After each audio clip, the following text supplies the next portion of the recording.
Hi, I'm an AI avatar. Peter from the Future Communicator thought it would be fun to make this video to showcase how easy it is to use this technology. And for any Gaelic speakers in the room. Fáilte chuig Counterinformation media éireann faoi é. Hi, my name is Peter Heneghan and I'm delighted to be here on behalf of Virgin Media Business. A little bit about my background. I have recently started an agency called the Future Communicator, which is looking at AI and other technologies and how you can apply them to the world of business. I wanted to start by just sort of going back into history because I think we're at a really profound moment when it comes to AI. So when the motor car first arrived on the scene, people didn't quite know what to do with this new emerging technology. So as you'll notice from this image, they had a person stand out in front waving a red flag. So for the first 10 years of the motor car, there was somebody standing out in front making sure that people were aware of this. And that seems crazy now in this modern day when you drive down the M1 at breakneck speed.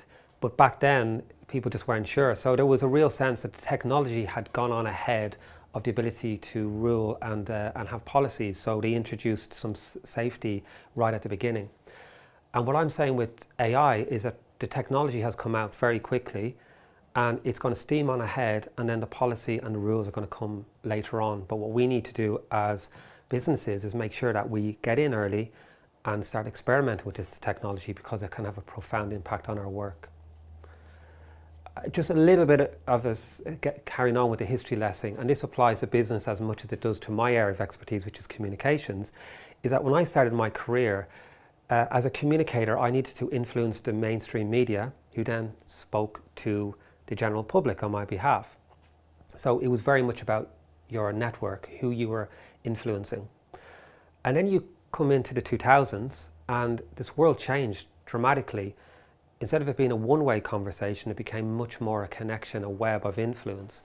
So the media were important, but your direct messaging on WhatsApp and other technologies became much more important as well. So this is something, and I think there's a profound change during that period, and I think that should not be understated. But I'm saying we're now at something much more important.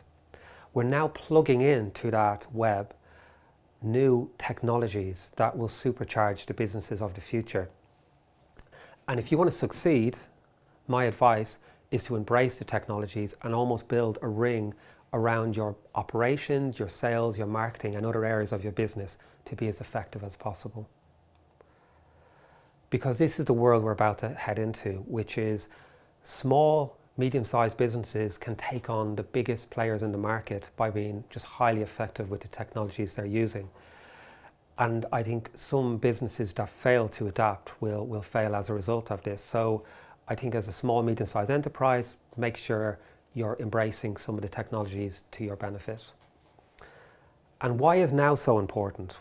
Now so important because we've had AI around for a long time. So Google Maps, if you watch Netflix or listen to Spotify, you will see, you will have this technology at your disposal. AI actually allows you to get from A to B with your Google Maps or gives you recommendations. So this technology is not new. What's new is that generative AI is now being put into the hands of the people. And that's huge. It means that the cost barriers are no longer there, and the ability to be creative with these tools has never been there before, is now available to businesses and people. So these are the kind of technologies in generative AI, and I'll talk about some of them in a little bit more detail. But you've got text-based AI, which is particularly ChatGPT, which has obviously got a lot of interest, is allowing you to create content, write briefs, pitch ideas, do presentations at a speed that you've never been able to do before. It allows you to do chatbots and so much more as well. And then in the image space, rather than going onto Google and trying to find an image, you can now get AI to generate the imagery for you. And this is at its infancy, but the technology is just going to really take off. And then the third section, which I think is really important, is around audio and visual. So you saw at the start of this talk, Synthesia, which allowed you to create an avatar. Essentially, you create an avatar by typing like you would a Word document, and then it talks back in whatever language you choose, so in English. Irish, it could be in Arabic, it could be in Cantonese, whatever language you choose, it's able to do that. And there's other technologies that allow you to use audio, but also use visuals as well. So I will talk about them in a little bit more detail, but I want to give you a flavor of the technologies that currently exist. What I think is hugely exciting for businesses is right now, generative AI is now being brought not only to the people, but to the workforce. And I'll explain what that means. So Microsoft and Google are two of the main products that we use in our day-to-day operations within businesses. So for our emails, writing Word documents, presentations, Excel, and our kind of virtual calls with staff. Now, they have the technology with AI plugged into that. So with Microsoft, it's called Copilot.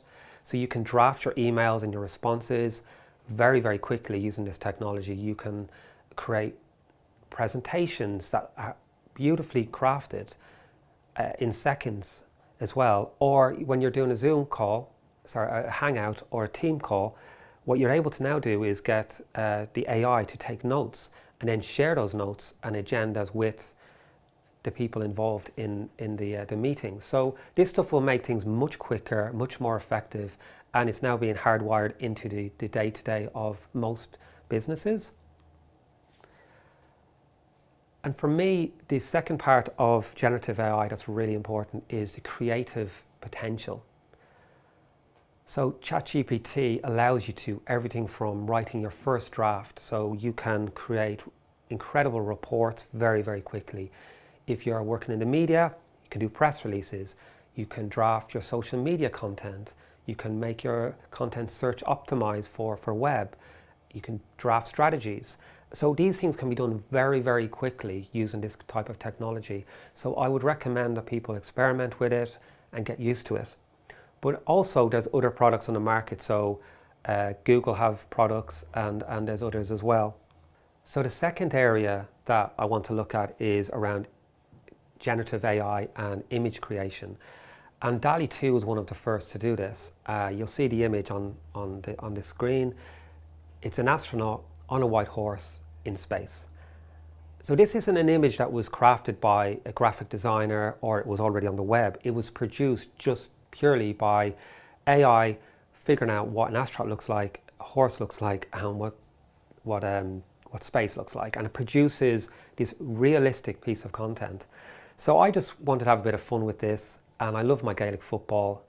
And there's a running joke about Mayo not being particularly successful in recent years. So I typed in Mayo Gaelic football team winning the All-Ireland Sam Maguire trophy, and you need to be quite specific about what it is. So the Mayo Gaelic football team, the Sam Maguire trophy, and then it produces from what it believes that means into an image, which was this. And yes, it's a little bit rough around the edges, but this was produced specifically by AI. It didn't take pre-existing images, it produced this as a piece of work. And I just think that the potential of this is brilliant, because if you're doing your first draft of a strategy or a brainstorming, to be able to just type in and get visual representation very quickly for the work that you're trying to do is huge. In the past, you'd have to spend a fortune working with graphic designers to do this. Now you can do it in a matter of seconds. And the technology is moving really fast. So Adobe Firefly is a brilliant product. So here's an example of what I did in the space of about 4 minutes. I've sped it up just for time, but I took Dublin City, took the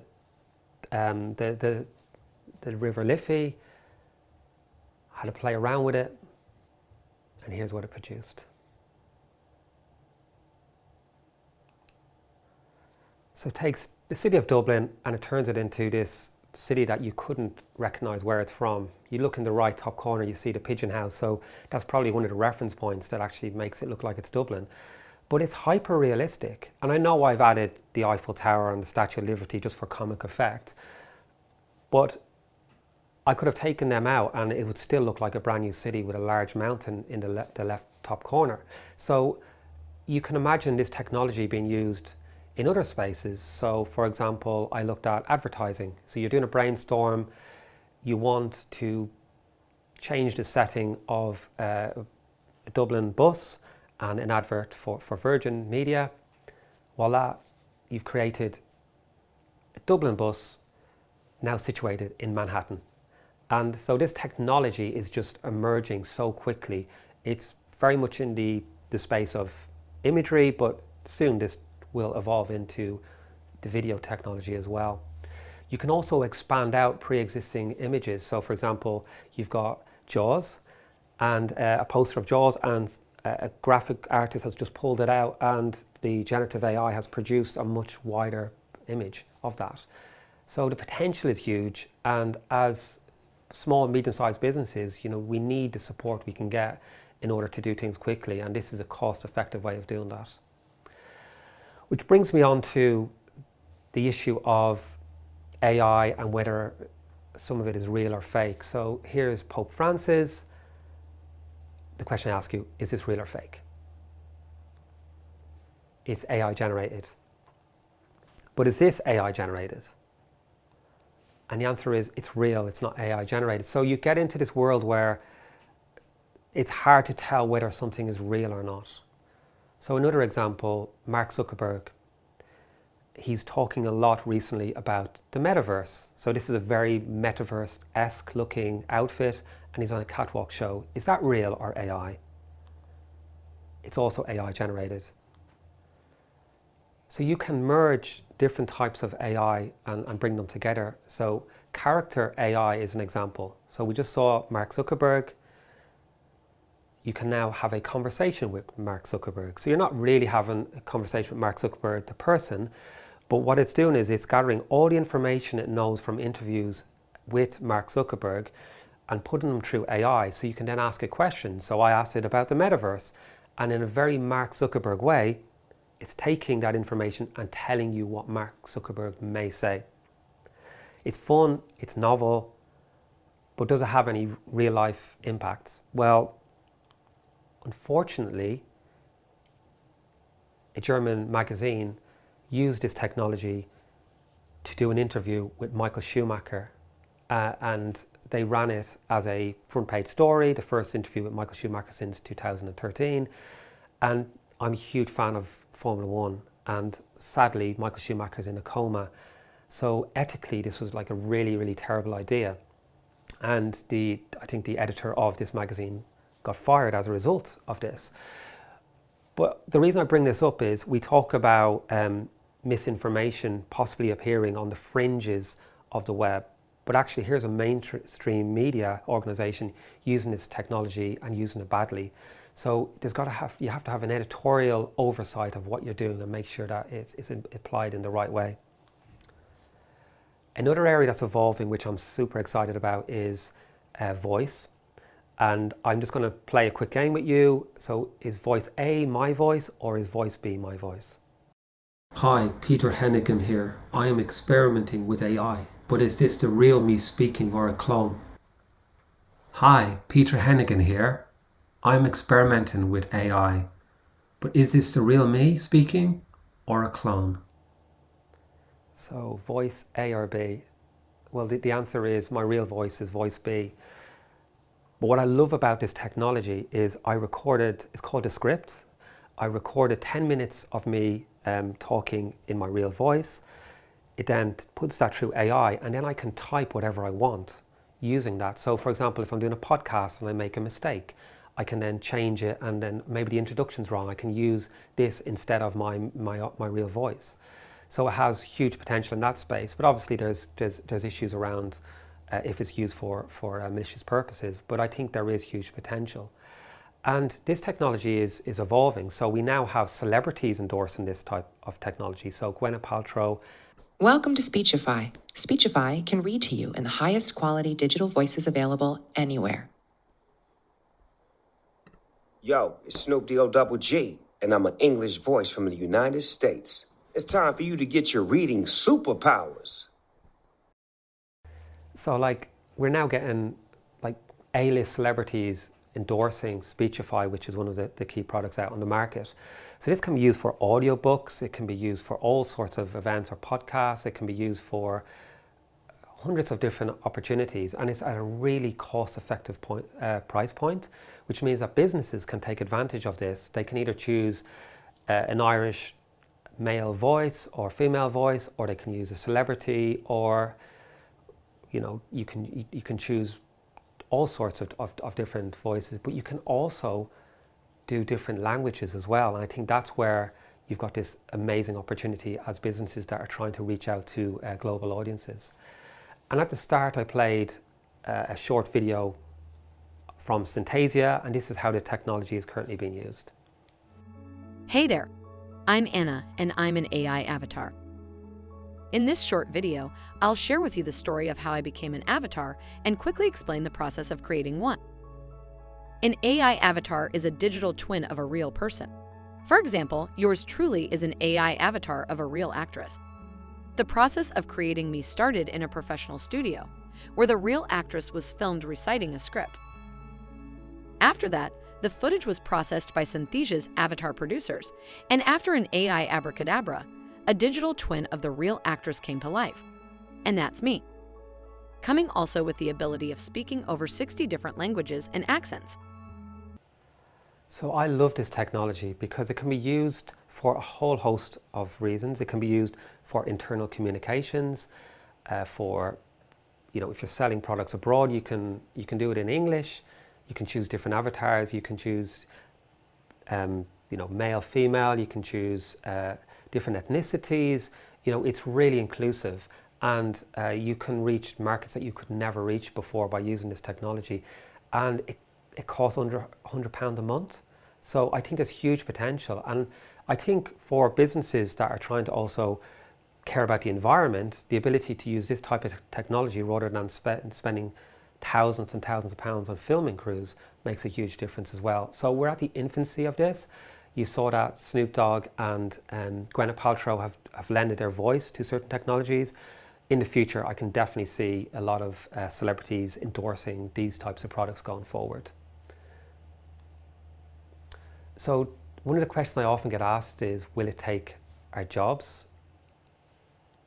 And I love this example. So my dad and my brother both work in the construction industry, and those jobs require absolute hands-on work. ChatGPT is certainly not going to take over. I do think that there is other cases where this may change. This is a bit of a joke to the creative industry, but you have to have the right brief, and ChatGPT will not fully understand that. So therefore, I think AI will have some limitations. But for me, the real opportunity is that AI won't take your jobs, but a person using AI in some cases will. So if you work I think the areas that are probably safest are ones that require a lot of personal sort of networking and understanding. I think those jobs will be safe. People that are need to be moving around a lot will be safe. But I think other types of industries will require some AI use. And if you're in that sector, make sure that you keep up to date on what AI use is available to you, because that puts you at the head of the curve. And I think that's how you sort of safeguard your own roles. There's inherent bias also in some of this technology, and Owen O'Sullivan pulled this out quite recently, where he had where men were being described as surgeons while women were being described as nurses. Yes, there is this inherent bias within it, but I actually feel quite positive about this one, because we're now, if you went back like 10 years ago, people weren't calling out bias in the way that they are now. So I think we'll get on top of this technology very, very quickly. Another area that's really important, particularly with ChatGPT, is around the editorialization of messaging. So this is an example of ChatGPT saying who are the 10 greatest female athletes of all time. Now, I love my boxing, and where's Katie Taylor? She's not on the list. I worked in the Paralympics. Ellie Simmonds, an incredible athlete who won various gold medals in swimming, she's not on the list either. So who gets to decide what is and isn't on a list like this? And I bring that up because for me what's really important is, if you're going to use this technology, don't be blind to using this technology. What you need to do is use it as a first draft, and then you need to editorialize it, and ultimately you need to stand by the decision you're making. If you put out content and it's not 100% accurate, it's on you, not on ChatGPT. So I think that's crucial as well. There's concerns around counter and disinformation, and I know we touched on that earlier with the example of Mark Zuckerberg and the Pope Francis. Going forward, I think we just need to be very mindful of this, and I think as a population we need to educate people to be more aware that content may have mis and disinformation associated with it. I also think as a result people will move back towards mainstream media, particularly the trusted sources as well off the back of that. And I believe that although the technology has gone on ahead and we haven't been able to figure out exactly what is and isn't AI created, that technology will very quickly catch up and we will be able to identify when something is real or made by AI in the future. And then one of the second from final point I'd make is that as a business, it's really important to embrace the potential of AI. So I'd say larger companies should be looking to bring in a chief AI officer, and they should focus on two areas. How can I make the operations more effective? Those 1%ers that actually add up to profoundly important changes within your organization. So they should be driving that into every aspect of your business, from your sales, your marketing, and everything in between. And then you should be looking at how can you use AI to truly revolutionize the industries that you're also working in. So I'd say having somebody who can come in and do that, or potentially working with an agency, would be hugely beneficial because it will get you there much, much quicker. And an example of that is a company called Flight Story, and they've just brought, like literally yesterday, as I was making these slides, they announced that they're actually bringing somebody in, so they're getting ahead of the curve. And my final point, and this goes back to being really proud of being Irish, is that Ireland has always had a history of being a small nation that has punched way above its weight. And I think Ireland and Irish businesses have a potential to take on some of the biggest in the market by just being very good at using AI early. So early adopters and using it effectively will mean that as businesses and as an economy, we can take on some of the largest in the market. So thank you for your time, and I'm available. I'm on LinkedIn. If you ever want to contact me to ask me questions, very happy to do so. Thank you.